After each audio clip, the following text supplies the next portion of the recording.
Buenas, ¿cómo andan? ¿Todo bien? Bueno, vamos a explicar hoy Revolución Rusa. Un poco empezamos a charlarlo en el aula, pero vamos a empezar desde cero, ¿sí? Para que lo puedan entender un poquito mejor.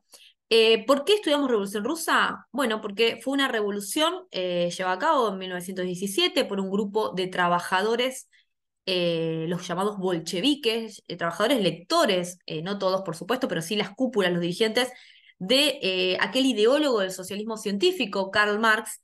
Fue una revolución exitosa en el contexto de que pudo destruir y romper con un régimen absoluto que había reinado durante 300 años, ¿sí? Uno de los últimos regímenes absolutistas que quedaban en Europa, mientras Europa, Inglaterra, Francia, Estados Unidos, incluso en América, ya llevaban a cabo modelos liberales, desarrollos industriales, fábricas, etcétera, etcétera. Rusia todavía, el imperio ruso, ¿sí? Vivía de una manera bastante como feudal, ¿no? Más similar a la Edad Media que a la Edad contemporánea. Eh, por lo tanto, este grupo de revolucionarios lleva a cabo esta revolución, la llamada Revolución Rusa, e implanta un sistema económico que hasta este momento no existía en ninguna parte del mundo, que es el modo de producción comunista, ¿no? No a la manera que lo pensó Karl Marx, por supuesto, porque una cosa es la teoría y otra cosa es la práctica y las situaciones particulares de cada uno de los países, pero sí por lo menos basándose en la ideología y en el modelo propuesto por Karl Marx, llevan a cabo esta revolución exitosa, como dijimos anteriormente, y plantan por primera vez en la historia un modo de producción antagónico, ¿no? Distinto al modo de producción hegemónico que era el capitalismo en ese momento. Entonces, todo el siglo XX, de alguna manera, se ve influenciado por esta disputa entre dos modos de producción contrarios, como es el modo de producción capitalista en la mayoría de los países, y este modo de producción comunista que de comunismo, pongamos, no sé, tiene poco, ¿sí? Pero sí es la toma del poder por parte de los trabajadores, ¿no? Entonces, bueno, vamos a explicar un poquitito qué es esto y... una cosa más que no dije que es importante. Yo les decía, todo el siglo XX está marcado por este antagonismo. Bueno, este antagonismo también lo vamos a ver sobre todo a partir de el fin de la Segunda Guerra Mundial, cuando comienza la Guerra Fría, ¿sí? Toda la Guerra Fría, a partir de 1945 hasta la caída del muro de Berlín, 1990 aproximadamente, es justamente la disputa entre capitalismo y comunismo. Por eso es importante estudiar Revolución Rusa, porque para entender de dónde viene todo esto que después vamos a ver. Vamos a continuar entonces. Em, Primer cuestión, ¿no? ¿Qué significó entonces la Revolución Rusa? Un poco lo que dijimos recién en la introducción.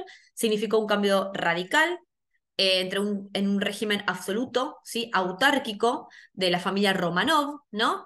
Y también un régimen aristocrático, porque no solamente que los Romanov tenían todo el poder, sino también los grandes nobles, aristócratas rusos que tenían toda la riqueza, ¿sí? Concentrada en sus grandes latifundios, campesinos trabajando en una situación muy, muy desigual, ¿sí? Esta es la familia Romanov, que son, bueno, este es Nicolás, ¿no? El zar, ¿sí? La zarina y sus hijos. Una cosa que tal vez también no dije el otro día en la clase, fíjese que uno de los símbolos típicos de la Revolución Rusa es la hoz y el martillo, ¿no? La hoz es una herramienta vinculada al campo, ¿sí? A los campesinos, y el martillo a los obreros, ¿no? Entonces, el logo de la Revolución Rusa, el logo del comunismo, está vinculado a los campesinos y a los trabajadores, que son quienes finalmente toman el poder. ¿Cuál es la situación de la Rusia zarista, ¿sí? Previo a la Revolución Rusa? Bueno, tenemos un imperio, como dijimos anteriormente, absoluto y autárquico. Autárquico, pues todo el poder lo tiene el zar, ¿no? Perteneciente a esta familia de los Romanov. Hay libertades políticas inexistentes justamente por esta autarquía. Hay una gran persecución y un control ideológico. También tenemos un imperio multinacional. ¿Qué significa esto? Habitado por distintas etnias, distintos grupos nacionales, ¿sí? También con distintos privilegios, con distintos derechos. Un contexto económico en donde prevalece sobre todo el sector agrícola, ¿no? Estos grandes latifundios en manos de la aristocracia. los campesinos, que son la base de la economía, empobrecidos y en muchos casos la mayoría analfabetos, y pocas industrias, prácticamente inexistentes, con pocos obreros y pocos también industriales, ¿sí?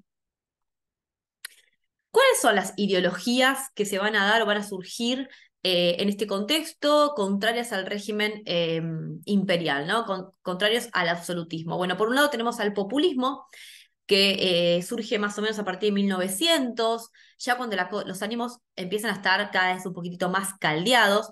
Ellos rechazan la economía industrial por considerarla nociva y fomentan sobre todo todo lo que tiene que ver con la comunidad agrícola tradicional. Tienen particularmente como un claro objetivo más vinculado a lo agrario, ¿no? Esto de expropiar los campos y repartirlos entre los campesinos, pero debido justamente a sus objetivos muy agrarios y digamos, sus interlocutores, ubicarlos en el campo, no prende esta ideología tanto en los sectores urbanos industriales, que son pocos, pero existen, ¿sí? Por otro lado están las ideas de Marx, esas ideas de Marx que son leídas por muchos rusos que están exiliados, fueron exiliados en la época del zarismo, perseguidos políticos, por ejemplo Lenin, que desde Europa se entera, ¿no?, que existe este señor, Karl Marx, que había escrito un montón, el Manifiesto Comunista, el Capital, en donde ahí él contaba todas sus teorías que para él eran, por supuesto, superiores al capitalismo, ¿no? Y la idea era justamente abolir el capitalismo y llevar a cabo un nuevo sistema económico que es el comunismo. Este grupo de intelectuales, digamos, lectores de Marx, forman el Partido Obrero Socialdemócrata de Rusia y se va a dividir, ¿no? La división entre este partido político, que es el Partido Obrero Socialdemócrata de Rusia, se debe a interpretaciones de Marx, ¿sí? A interpretaciones que hacen sobre la teoría marxista, ¿no? Por un lado van a surgir los bolcheviques y por otro lado los mencheviques. Los bolcheviques consideran, Marx decía siempre que, bueno, la historia de la humanidad había pasado por distintos modos de producción, ¿sí? El primero, en la antigüedad, el modo de producción esclavista, luego en la Edad Media el modo de producción feudal, luego había empezado el modo de producción capitalista, y el próximo modo de producción que tenía que surgir era el modo de producción comunista, que era una superación al capitalismo, ¿sí? A la desigualdad que producía el capitalismo, ¿sí? Por lo tanto, los mencheviques son de la idea de que primero hay que pasar por una previa de desarrollo capitalista para luego ir hacia el comunismo. Los bolcheviques adaptan, relaboran un poco la teoría de Marx y la adaptan al contexto ruso. ¿Qué es el contexto ruso? El contexto ruso tenemos un modo de producción feudal, prácticamente, como dijimos anteriormente, ¿sí? De industria, prácticamente nada. Lenin lo que hace es adaptar, ¿sí?, esta combinación. Entonces, le habla a los obreros, le habla a los campesinos, y lo que dice es, bueno, ok, hay que terminar con el modo de producción, con el zarismo, mejor dicho, ¿no? No les dice modo de producción, digamos, le dice, hay que terminar con el imperio zarista, con esta desigualdad y demás, e implantar directamente un modo de producción comunista, ¿sí? Y por último, los liberales, que no son los liberales de hoy en día, no son ese mismo liberalismo que escuchamos en todos lados, no. Es el Partido Democrático Constitucional, es lo más parecido a Europa, lo más parecido a las ideas europeas, ¿no? Compuesto por profesionales, intelectuales, también rurales, profesionales, liberales, técnicos, ¿sí? Que lo que buscan es terminar con esta autocracia zarista y crear un Estado constitucional, ¿sí? Bien. Vamos a ver un poquitito, hasta acá vimos contexto previo a la revolución, vimos grupos sociales, y vamos a ver acá un poquito los acontecimientos que posibilitaron esa revolución rusa, ¿sí? La situación ya la habíamos visto, situación de total desigualdad, ¿sí? Y por supuesto privilegios para unos pocos que están ahí en la cúpula, ¿no?, de la pirámide social, ¿sí? El zar ahí arriba con su familia y la aristocracia. Pero sumado a esa situación de desigualdad, tenemos la situación de las guerras. Las guerras siempre van a traer problemas a la población. ¿Por qué? Porque obviamente significan un sacrificio económico enorme para la población, que tiene que tributar más y además tiene que mandar soldados, ¿sí? Por lo tanto, la guerra ruso-japonesa, en la cual Rusia pierde, tiene como consecuencia también en el país la Revolución de 1905, que es como la primera antesala de lo que va a ser la Revolución de 1917, ¿sí? Manifestaciones del pueblo en contra de lo que trae la guerra, oleadas revolucionarias en las ciudades, etcétera, etcétera, ¿sí? Denuncian el mal gobierno de Nicolás, el zar, y piden reformas políticas y mejoras salariales y también una asamblea constituyente. Es decir, que se termine esta autocracia. Lo que se busca es que también haya un cogobierno, digamos. Ok, el rey, ok, lo aceptamos, pero que también esté la voz del pueblo, por lo menos en otro órgano, ¿no? Que sería la Asamblea Constituyente o, como se llama en Rusia, la Duma, ¿sí? La Duma, la Asamblea Nacional. Nicolás acepta la creación de la Duma, ¿sí? Otorga algunos derechos civiles, permite sancionar una constitución, permite partidos políticos y algún sufragio universal, pero también manda a reprimir. Estas manifestaciones de trabajadores son muy reprimidas por el ejército zarista en la llamada represión del Domingo Sangriento, ¿no? Donde muchas personas son asesinadas, ¿sí? El problema que ocurre con la Duma es que esta Duma termina siendo una farsa. ¿Qué significa esto? Es una Duma que está totalmente sometida al zar. ¿Qué significa? Significa que el zar veta o elimina cualquier cosa que la Duma crea, ¿no? La Duma avanza por algunos derechos, el zar los veta. Entonces, la realidad es que no tiene una independencia del ejecutivo, que es el zar, ¿sí? En ese momento entonces, debido a esa situación de que la Duma es como una farsa y no tiene poder real y no representa al pueblo, los portadores de las ideas del pueblo, los que sostienen que son el pueblo, los obreros, crean órganos que van a representar las voces de los trabajadores. ¿Cómo se llaman estas organizaciones? Los llamados soviets, ¿sí? Que son asambleas igualitarias de trabajadores que votan a mano alzada, ¿sí? De forma democrática las decisiones. El soviet más importante o más conocido va a ser el de San Petersburgo. Y desde ese soviet de San Petersburgo, digamos, se empieza a cranear un poco lo que va a ser la revolución de 1917, ¿sí? Sí, las cosas siguen en Rusia, sigue la desigualdad, siguen gobernando el zar de forma autocrática, todo sigue igual, hasta que comienza la Primera Guerra Mundial y nuevamente Rusia se mete en la Primera Guerra Mundial. Siempre las intenciones por las cuales los países imperialistas se meten en las guerras en general tienen que ver con perseguir beneficios económicos, ¿sí? Y territoriales también, ¿no? Quedarse con partes de los territorios y demás cuestiones. Bueno, en la Primera Guerra Mundial, obviamente, también como fue en la guerra ruso-japonesa, la presión cae directamente sobre el pueblo, campesinos obligados a ir a la guerra, se empieza a aumentar el tributo de agrícolas para alimentar a las tropas, etcétera, etcétera. La gente realmente va a vivir una situación de total descontento, hambre y miseria. Por lo tanto, se empiezan a levantar y a manifestar aún más fuerte, y tenemos ya que para febrero de 1917 un grupo de mujeres, las mujeres obreras del sector textil de Petrogrado o San Petersburgo, comienzan a hacer una huelga. Muchas veces se recuerda el 8 de marzo por esta huelga, y a veces se confunde con la inglesa, ¿no? Pero algunos dicen que esta fue primero, bueno, hay como ahí ¿cómo es? Disputas sobre esas cuestiones. Fue una huelga de muchísimos días, encarada primero por mujeres. Los soldados tenían orden de disparar y no lo hicieron. Y ahí hay un dato como interesante. Los soldados, que eran el brazo armado del Imperio Ruso, también se unieron de alguna manera a esta manifestación porque ellos también eran parte de la explotación que se estaba viviendo, ¿no? Muchos se amotinaron, fusilaron a los oficiales, ¿sí? A sus compañeros, y se unieron a estos manifestantes. Los obreros a la vez proveyeron armas y municiones. El 27 de marzo los obreros se dirigen a la Duma y son recibidos por Kerensky. Kerensky es parte de la revolución, es un diputado menchevique. ¿Se acuerdan que existían distintas ideologías, ¿no? Las marxistas, bueno, los mencheviques eran aquellos que decían que había que terminar con el zarismo. En eso había una, un punto en común con los bolcheviques, pero primero había que pasar por un desarrollo capitalista, ¿no? O un modo de producción capitalista. Bien, ese mismo día se constituye el Soviet de Petrogrado, que yo les comenté anteriormente. El 27 de marzo se crea el Soviet de Petrogrado. El zar manda a disolver la Duma Y en ese momento,